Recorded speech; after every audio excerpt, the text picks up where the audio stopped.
Mes chers frères et sœurs en Christ, membres des églises branches ici en Corée et en Corée, les membres des sanctuaires locaux, tous les membres dans le monde qui participent au culte sur Internet, le téléspectateur de GCN TV.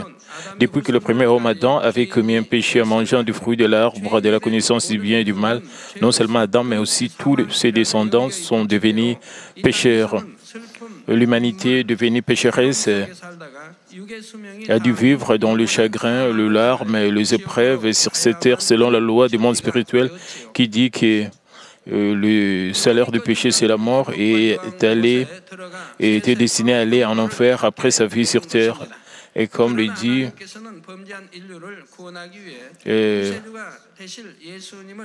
il a ouvert la foi d'Israël en Jésus-Christ afin qu'il puisse échapper au châtiment de l'enfer et entrer dans le royaume de ses mépris. Mais dans Actes 16, 31, la Bible dit « Crois au Seigneur et tu seras sauvé, toi et ta famille ». Mais pendant que vous prêchez l'Évangile, les gens posent parfois les questions suivantes. Pourquoi devons-nous être chrétiens alors qu'il existe tant d'autres religions? Ne serait-il pas acceptable de mener une bonne vie, même si nous ne croyons pas en Jésus-Christ? Il y a beaucoup de grands personnages dans l'histoire. Et pourquoi est-ce que seul Jésus est le Sauveur? Pouvez-vous répondre à ces questions? Nous lisons dans Jean 14, 6, Jésus lui dit « Je suis le chemin, la vérité et la vie. Nul ne vient au Père que par moi. » À savoir, personne n'entre au ciel sauf par lui. De plus, Acte 4, 12 dit « Il n'y a pas de salut en aucun autre, car il y a sous le ciel aucun autre nom qui a été donné parmi les hommes par lesquels nous devions être sauvés. » Peu importe à quel point une personne pense vivre dans la bonté, elle reste une pécheresse qui a le péché originel. Le péché est commis par elle-même.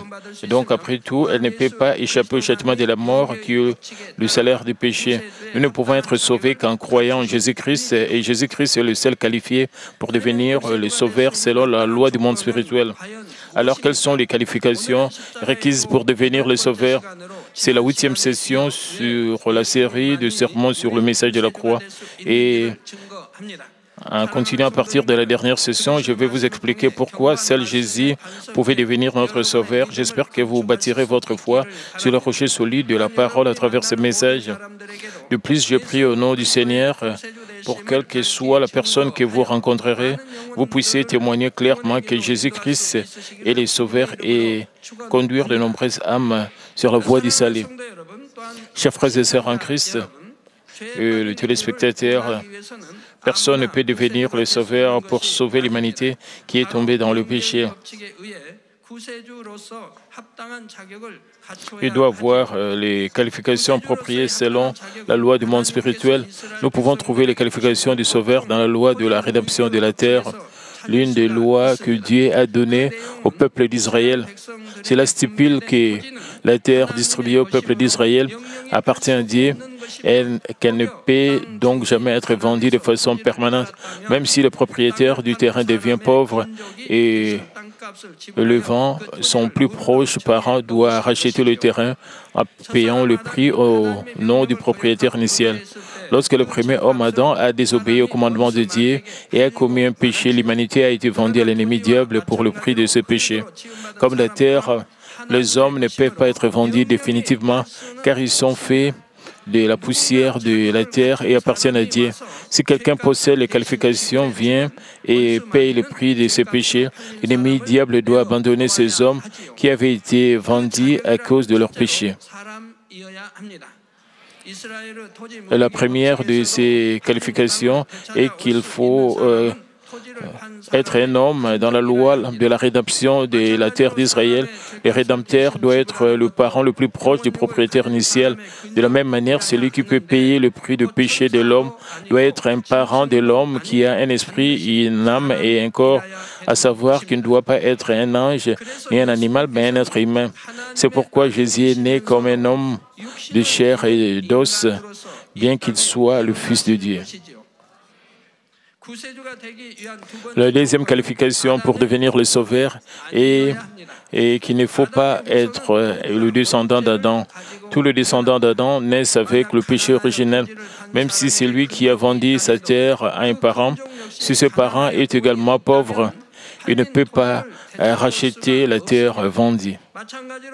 De même, les descendants d'Adam qui sont nés avec le péché originel sont destinés à aller en enfer, puisqu'eux aussi sont pécheurs.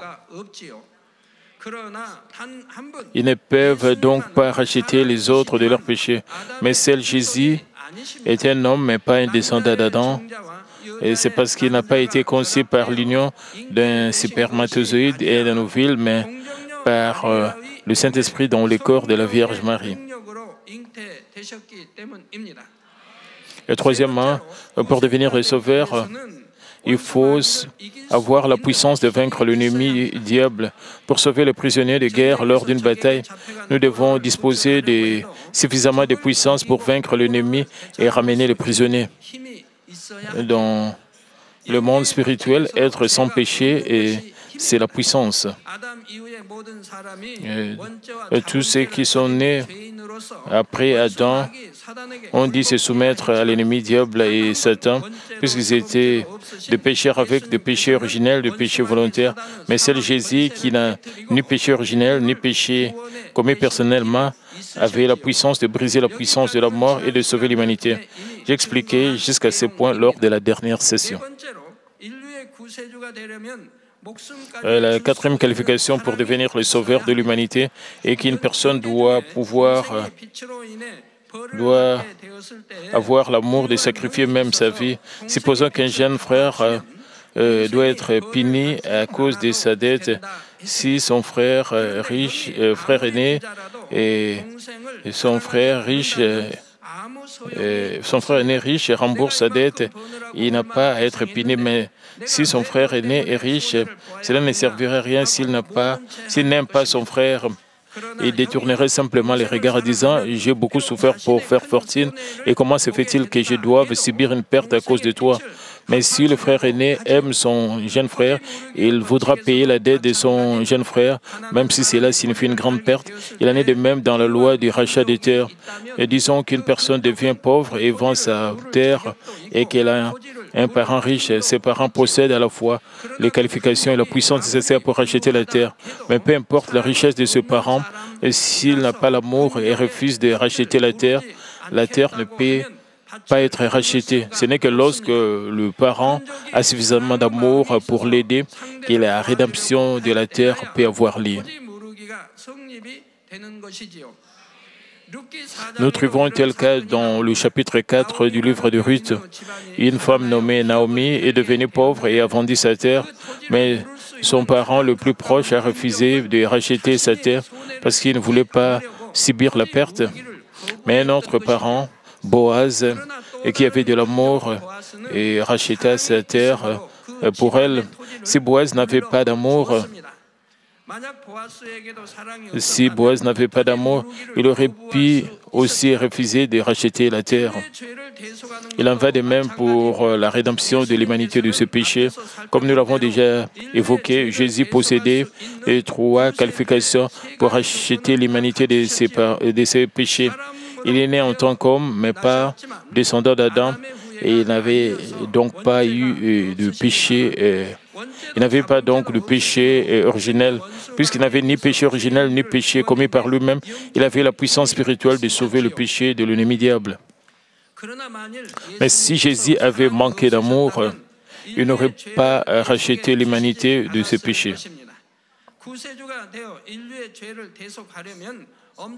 De plus, Il a dû être sacrifié, versant tout son nom et son sang, comme s'il était le criminel le plus atroce. Il existe de nombreuses façons d'exécuter le criminel dans ce monde, mais pour racheter l'humanité de ses péchés, le Sauveur n'a pas seulement dû affronter la mort.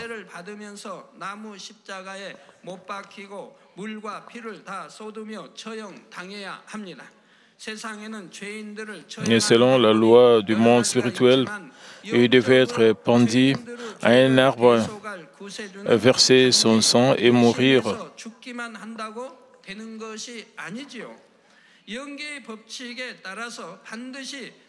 Galates 3, 13 dit Christ nous a rachetés de la malédiction de la loi, étant devenu malédiction pour nous.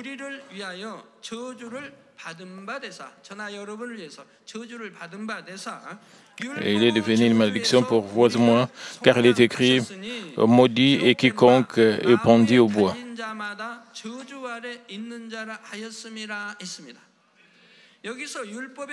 La malédiction de la loi ici fait référence à la loi du monde spirituel qui dit que le salaire du péché c'est la mort dans Romains 6 à 23.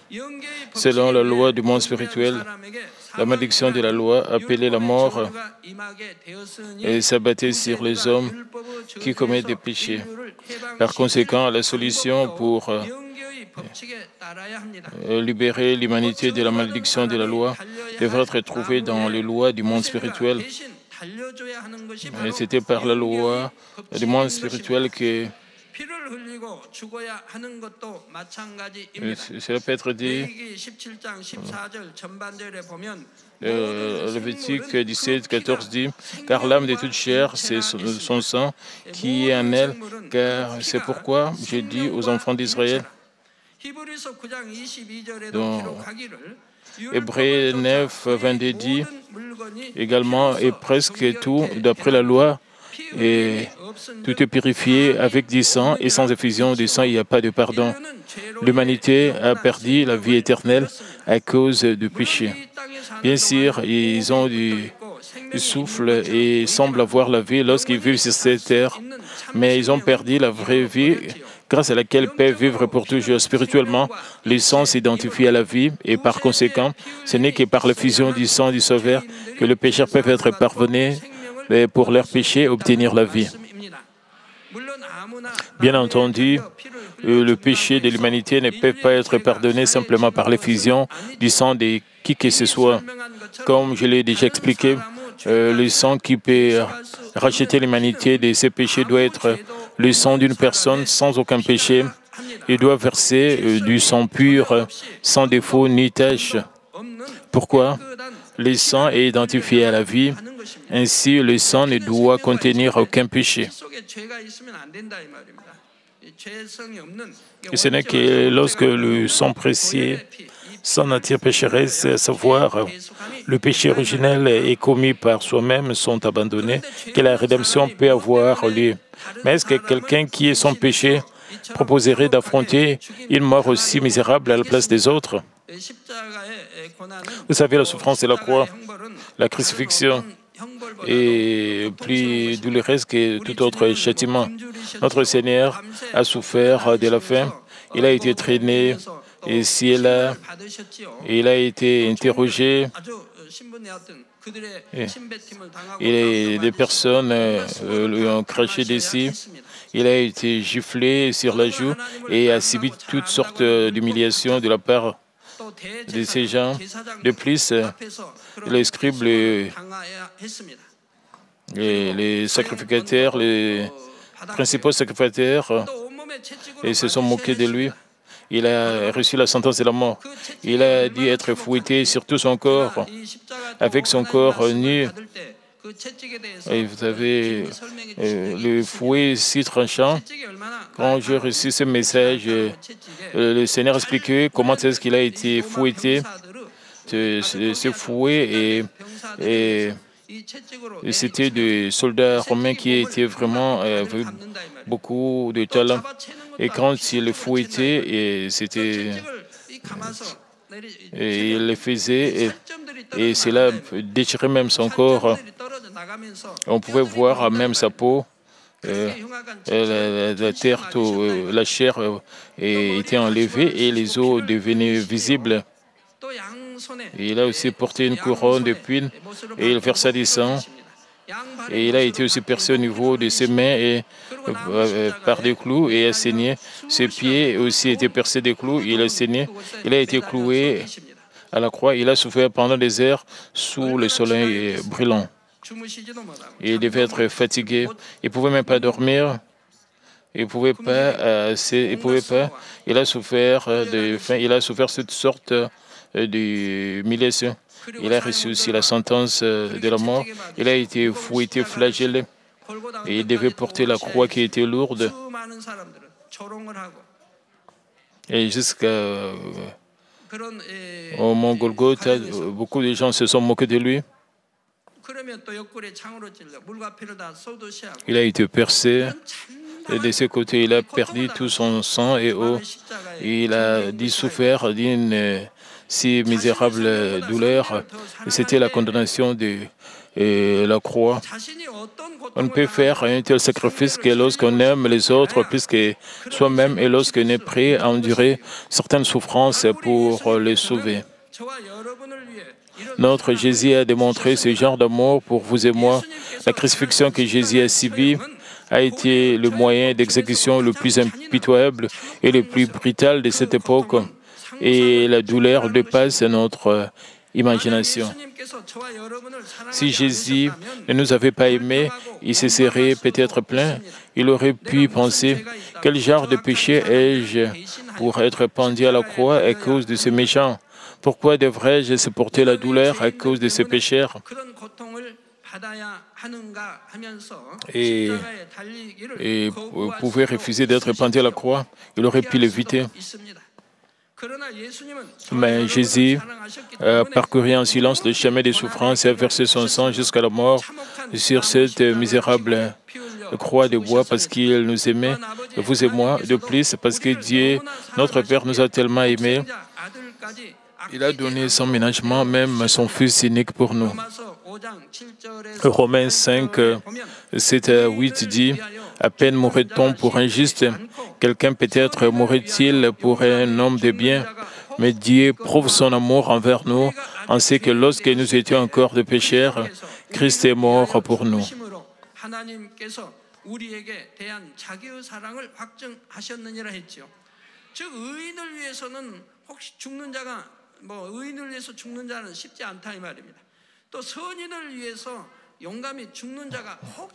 Il y a des gens qui meurent pour de bonnes personnes, mais nous ne sommes même pas de bonnes personnes, nous sommes des pécheurs. Pour nous, pécheurs, Dieu a donné son Fils unique, son cher Fils pour nous. Et ce Fils, pour la paix entre les hommes, pour démolir le mur de péché, il s'est offert pour devenir victime spirituelle. Il a souffert pour nous. C'est pour ça que nous appelons Dieu le Dieu d'amour.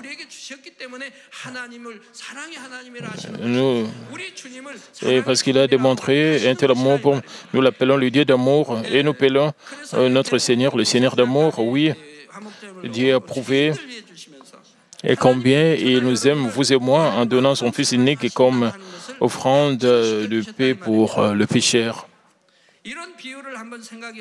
Comparons cela au cas suivant. Disons qu'un roi d'une nation avait un fils unique qui lui était si cher. Mettez-vous à la place du roi. Il avait un fils unique qui lui était si cher, mais l'un de ces hommes était un meurtrier cruel et devait être exécuté conformément à la loi. La seule façon pour que ce meurtrier d'être sauvé était de faire mourir pour lui une personne sans péché. Alors quel genre de roi abandonnerait son fils unique sans péché pour souffrir la mort et sauver ses meurtriers? Et personne ne l'a jamais fait dans l'histoire de l'humanité. Personne ne le ferait jamais. Mais notre Dieu l'a fait. Dieu le Créateur, auquel aucun roi de ce monde ne peut être comparé, a abandonné son Fils unique et sans péché pour subir le châtiment de la mort afin de sauver l'humanité devenue pécheresse. Il a abandonné Jésus irréprochable et sans tache et son Fils unique pour mourir sur la croix, démontrant ainsi son grand amour pour nous. Qu'a dû ressentir Dieu lorsque Jésus a été arrêté par le pécheur, fouetté et crucifié?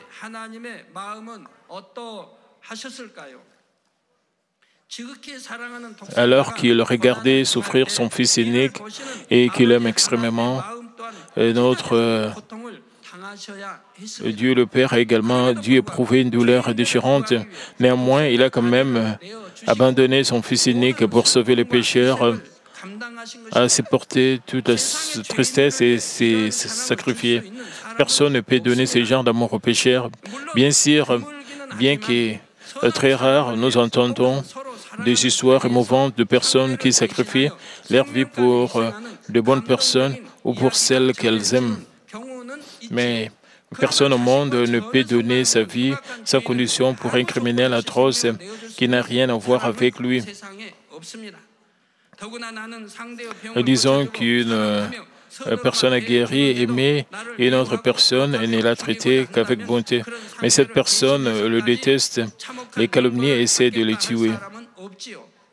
Il ne proposera jamais de subir une punition sévère à sa place. Mais notre Jésus a fait cela parce qu'il avait un amour si immense. Il a pris le chemin de la souffrance, la croix, pour les pécheurs. Il est mort en versant tout son sang et chers frères et sœurs en Christ, 1 Jean 4, 10 dit « Et cet amour consiste non point en ce que nous avons aimé Dieu, mais c'est qu'il nous a aimés et envoyé son Fils comme victime expiatoire pour nos péchés. » L'amour de Dieu le Père et de notre Seigneur qui nous a sauvés ne peut être comparé à aucune sorte d'amour dans ce monde. Nous ne pouvons pas repayer cette grâce, même si nous offrons toute notre vie et nos biens. C'est pourquoi ceux qui ont réalisé cet amour au plus profond de leur cœur ne renoncent pas au nom du Seigneur, malgré toutes sortes de persécutions, et deviennent même de martyrs, donnant leur vie. Une fois que nous connaissons cet amour, nous ne pouvons pas abandonner l'amour de Dieu au nom de la richesse, de l'honneur et de la renommée de ce monde. Nous ne pouvons pas abandonner l'amour du Seigneur, quelle que soit la sorte de persécution auquel nous sommes confrontés. Nous ne pouvons pas aimer nos frères et sœurs, nos enfants ou notre conjoint plus que Dieu et le Seigneur. Bien sûr, cela ne veut pas dire que plus nous aimons notre Seigneur, plus nous aimons notre famille et les autres. Dans le Seigneur, nous développerons un amour spirituel plus véridique et plus profond. Quant à l'amour de ce monde, même s'ils disent aimer toute leur vie, après tout, ils recherchent leur intérêt et cela change avec le temps. Par exemple, lorsqu'un couple sort ensemble, ils peuvent dire « Je t'aimerai pour toujours » ou « Je t'aime plus que ma vie ». Il y a beaucoup de telles confessions. Ils ont des expressions poétiques. Ils lisent des poèmes. Ils demandent aussi à leur ami. Ils prennent les meilleures expressions et font de cela leur confession quand ils se rencontrent. Quand ils confessent, le moment quand ils confessent, cela peut être vrai. S'ils avaient vraiment l'intention de se marier et s'ils s'aimaient vraiment, et cette confession doit être vraie. Mais même le couple qui s'aime tant se sépare après un certain temps, car leur amour s'est refroidi et change. Après leur rupture, ils rencontrent quelqu'un d'autre et confessent à nouveau « Je n'aime que toi ». Même s'ils s'aiment depuis longtemps et se marient, leur attitude change par rapport à l'époque où ils se fréquentaient au début. Lorsqu'ils sortent ensemble, même après avoir passé du temps ensemble toute la journée, ils parlent au téléphone pendant des heures après leur retour à la maison. Mais après s'être mariés, ils disent avoir une vie conjugale ennuyeuse. Lorsqu'ils sortaient ensemble, même sous la neige, sous la tempête, et ils se rencontraient et ils étaient toujours ensemble et ils ne ressentaient même pas le froid. Ils ne disent pas qu'il fait froid. Ils enlèvent leur manteau pour protéger l'autre. Et ils parlent pendant toute la journée. Après avoir dit au revoir, quand ils rentrent à la maison, et l'autre déjà Et leur manque, ils veulent encore voir l'autre. Et alors, ils font des appels téléphoniques. Au début, ils disent parlons seulement pendant quelques minutes. Et ils commencent à parler pendant 30 minutes, 1 heure, 2 heures. Et ils disent encore, ils aiment vraiment sincèrement. Mais pourquoi? Disons de tels que maintenant, pendant le mariage, ils disent qu'ils sont ennuyés. Maintenant, c'est-à-dire ils commencent à se détester. Maintenant, ils commencent à regretter au sujet de leur mariage. Mais quand ils étaient fiancés, ils s'aimaient de tout leur cœur. Ils disent, oh, je ne pouvais pas me marier à cette femme. Et maintenant, ils changent. J'étais trop pressé. Et c'est pour ça que je me suis marié à cette femme. Quand ils vont à leur lieu de travail, et leurs amis disent que vous devez être content, ils disent, vous ne devez pas vous marier rapidement comme moi, je suis marié rapidement. Je devais vraiment réfléchir avant de me marier. Ils disent de telles choses. Ils disent même que ce serait mieux pour vous de vivre seul, d'être célibataire. Et je regrette de me marier très rapidement. Avant le mariage, ils recherchaient l'intérêt de l'autre, et maintenant, ils recherchent d'abord leur propre intérêt. S'il y a un problème, ils se rejettent désormais la faute. Pourquoi leur amour change-t-il?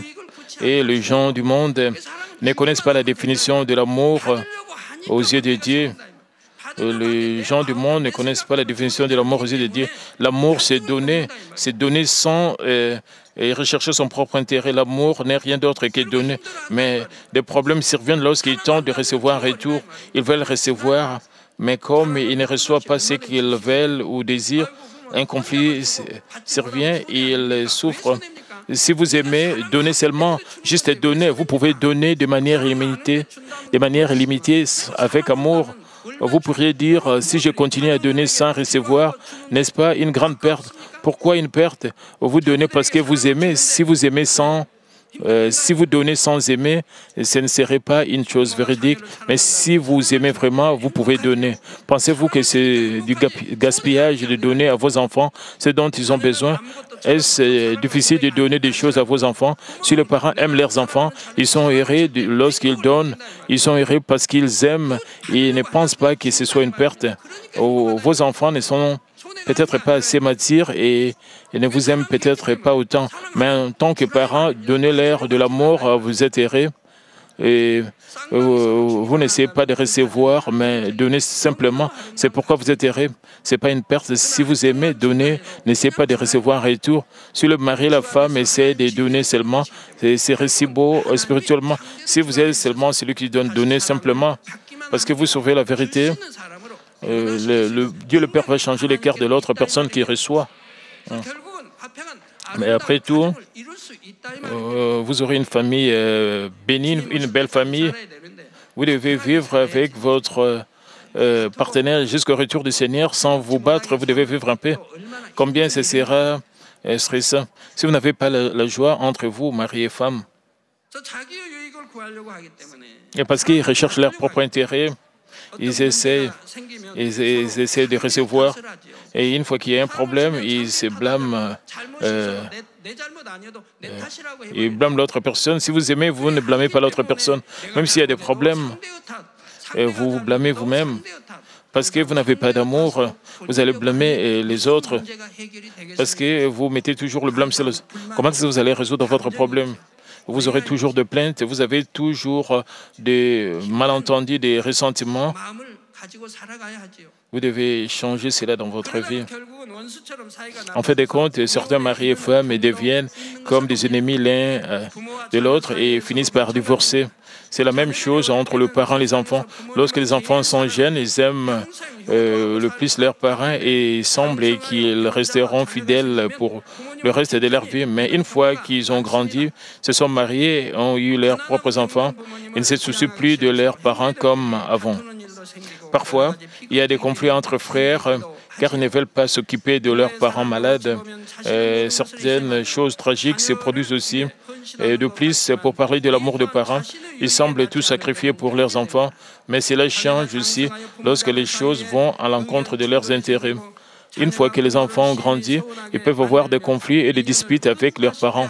Ensuite, si les enfants déçoivent trop leurs parents, les relations peuvent être quasiment coupées. Mais l'amour de Dieu n'est pas changeant ni égoïste.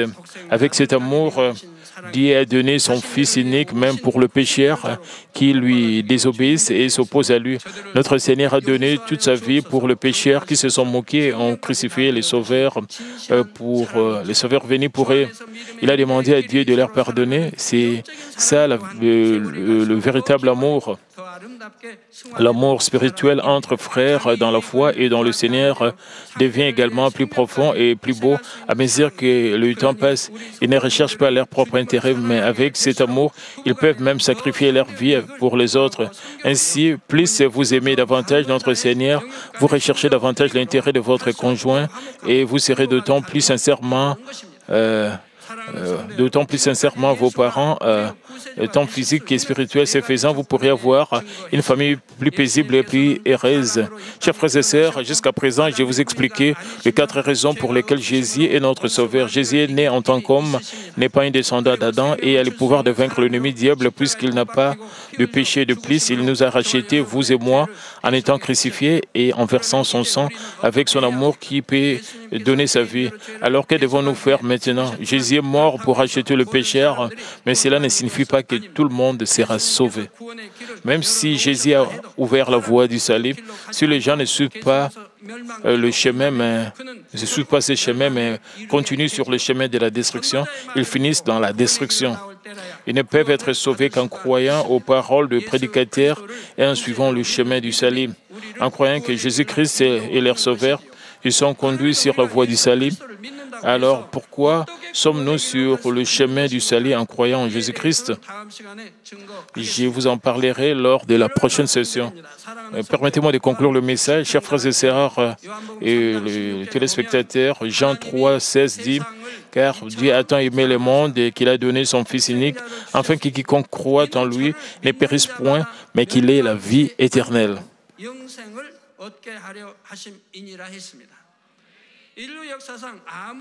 Tout au long de l'histoire de l'humanité, personne ne remplit les 4 conditions à l'exception de Jésus. Quelle que soit la grandeur et la dignité d'une personne, seul Jésus est qualifié pour devenir le Sauveur. Parce qu'il nous aimait, vous et moi qui étions pécheurs, il est mort pour nous, recevant le châtiment que nous étions censés recevoir. Dieu avait déjà le plan pour Jésus-Christ avant même de créer l'homme, pour obtenir de véritables enfants avec lesquels il pourrait partager son amour. Il créa Adam à sa propre image et voulait lui donner beaucoup d'amour et de grâce, mais il savait qu'Adam désobéirait à son commandement et emprunterait le chemin de la destruction. Dès le début, Dieu a préparé les sauveurs parfaitement qualifiés selon la loi du monde spirituel pour sauver l'humanité destinée à la mort en abandonnant l'amour de Dieu. Le moment venu, il a envoyé Jésus sur cette terre et a fait que son Fils unique reçoive le châtiment de la croix au nom du pécheur. Mais quant à ceux qui ont vécu dans une génération où les gens ne connaissaient pas du tout le Sauveur Jésus et n'avaient absolument rien entendu parler du Seigneur et qui sont ensuite morts, ils reçoivent le jugement de leur conscience comme cela a été écrit dans Romains. Leur conscience leur sert de loi et ils sont jugés par elle, c'est-à-dire par leur conscience. Ceux qui sont vraiment bons recherchent Dieu, même s'ils ne connaissent ni Dieu ni le Seigneur, ils savent que Dieu existe. Ils reconnaissent qu'il existe une vie et après la mort. C'est pourquoi ceux qui ont un bon cœur mènent une vie honnête. Ils mènent une vie honnête sans péché, ainsi leur conscience leur sert de loi et les juge. Ils savent qu'ils, s'ils vivent dans le bien, ou dans le mal, ainsi reçoivent le jugement de leur conscience. Ainsi, ceux qui reconnaissent Dieu et vivent dans la bonté seront finalement purifiés par le sang du Seigneur est sauvé, tandis que ceux qui étaient méchants tomberaient dans la destruction. Mais quant à ceux qui n'ont pas crié ou accepté l'Évangile, même après avoir entendu parler de Jésus le Sauveur, ils n'ont pas le jugement de leur conscience et n'ont pas une bonne conscience. Ils entendirent parler du vrai Dieu, du Sauveur et du péché, mais ils ne voulaient ni y croire, ni l'accepter. Ainsi, leur conscience n'est pas bonne. Ainsi, Dieu lui fait affronter le châtiment de la croix au nom du pécheur pour nous ouvrir la voie du salut. Dieu a payé le prix de notre vie avec la vie de son Fils unique et bien-aimé. Lorsque nous réalisons cet amour de Dieu et du Seigneur au plus profond de notre cœur, nous réalisons que nous devrions aimer Dieu et le Seigneur plus que quiconque dans ce monde. Une fois que nous réalisons cet amour, nous ne pouvons jamais abandonner le Seigneur dans aucune épreuve ou tribulation. Nous ne pouvons jamais quitter Dieu, même par les tentations de la richesse, de l'honneur et de la renommée.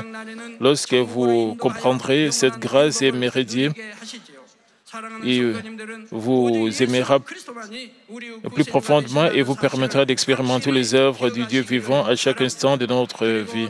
De plus, le dernier jour, il vous conduira au royaume des cieux, vous permettra de jouir du bonheur éternel. J'espère que vous garderez fermement à l'esprit que seul Jésus-Christ est notre Sauveur. S'il vous plaît, gravez profondément dans votre esprit l'amour de Dieu, le Père qui a donné son Fils pour le pécheur, l'amour de Jésus-Christ qui a donné et sa vie pour tous. Ce faisant, j'ai prie au nom du Seigneur qui vous répandiez l'arôme du Christ partout où vous allez et que vous conduisez de nombreuses âmes sur la voie du salut. Prions tous concernant ce message. Père éternel, merci encore pour ce message très profond. Permet que nous puissions réaliser l'amour de notre Seigneur Jésus-Christ. Et Jésus qui est mort à la croix pour nous. Il est venu pour nous racheter, que nous puissions réaliser aussi l'amour de Dieu le Père et qui a ouvert la voie du salut pour nous. Il a pensé à nous. Permet que nous puissions être transformés, que nous puissions nous débarrasser de tout ce qui est péché, de tout ce qui est mal, que nous puissions purifier nos cœurs, que nous puissions marcher dans la vérité, que nous puissions marcher selon le commandement de Dieu, que nous puissions marcher dans la lumière, que nous puissions nous purifier, que nous puissions laver nos robes chaque jour pour atteindre le ciel. Au nom de notre Seigneur Jésus-Christ, je prie. Amen. Mais maintenant, nous allons recevoir la prière du pasteur Prosper pour le malade. Si vous êtes malade, posez vos mains sur vos parties malades. Si vous n'êtes pas malade, posez votre main sur votre poitrine et recevez cette prière pour le désir de votre cœur. Alléluia, Dieu Tout-Puissant, Dieu d'amour. Et s'il te plaît, pose ta main sur tout le croyant qui reçoit cette prière maintenant.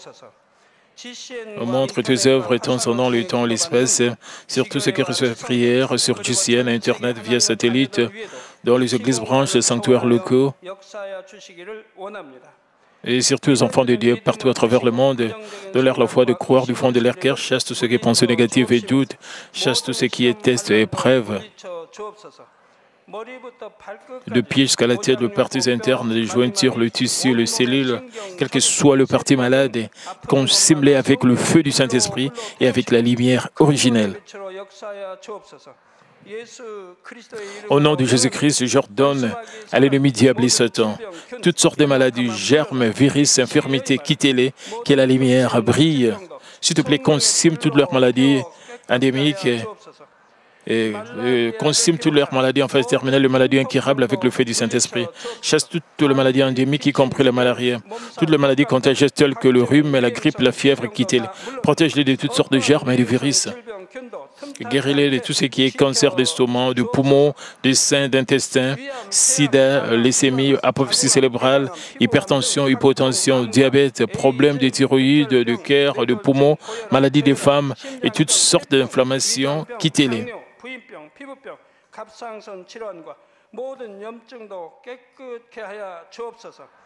Et guéris tout ce qui est polio, AVC, arthrite, hernie discale, douleurs dorsales, maux de tête, névralgie, toutes sortes de douleurs puissent disparaître.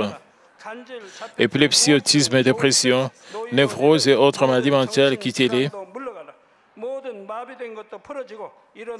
Toutes sortes de paralysies soient guéries, que les paralytiques se lèvent et marchent, que leurs yeux puissent bien voir, que les oreilles puissent bien entendre, que les aveugles voient, que les sourds entendent, que les muets parlent. Guéris tous ce qui est fait secondaire de toutes sortes d'accidents et guéris leurs os fracturés. Et restaure tout ce qui est brûlé, permet que la sensation des chaleurs puisse disparaître. Père, permets qu'il n'y ait pas de cicatrices qui restent. Soyez purifiés de toute dépendance à la drogue, à l'empoisonnement et aux mauvaises substances. Qu'il est ici et mort, les cellules mortes soient régénérées, ramène les morts à la vie. Donne à tes enfants la bénédiction de la conception. Recevez la bénédiction de la conception. Au nom de Jésus-Christ, j'ordonne à l'ennemi, diable et Satan, les principautés de la puissance de l'air, les mauvaises forces dans le lieu céleste et leurs serviteurs, quittez-les. Et quittez-les, esprits impurs, trompeurs, et esprit de séparation et toute force de ténèbres. Ce qui est chien de message soit brisé, ténèbres, quittez-les, que la lumière brille. Et Père Dieu, donne-leur la force de crier dans la prière et la puissance de rejeter les péchés pour devenir sanctifiés. Comme leur âme prospère, permet que tout marche très bien avec eux et que leur famille soit évangélisée. Protégez de toutes sortes d'accidents et de désastres tout au long de cette semaine et bénis-les pour qu'ils puissent mener une vie prospère sans aucun problème. Avec le fer-don du Saint-Esprit, l'armée céleste et les anges, et avec tes yeux enflammés, protège de tous tes enfants, leurs familles, leurs lieux de travail, leurs affaires. Donne aux étudiants la sagesse et l'intelligence, de l'enthousiasme et la ferveur de bien étudier. Et s'il te plaît, garde leur cœur les pensées des choses mondaines et permets qu'ils puissent t'aimer avec plus de ferveur. Et que tes enfants mangent ou boivent, ou dans tout ce qu'ils feront, permets qu'ils puissent te faire pour te glorifier, Père Dieu. Et qu'ils soient capables de témoigner au sujet du Dieu vivant en disant « J'ai rencontré, expérimenté Dieu, j'ai reçu ses réponses et ses bénédictions. » Père Dieu, merci, sois glorifié toi seul. Au nom de notre Seigneur Jésus-Christ, qui est ainsi prié. Amen.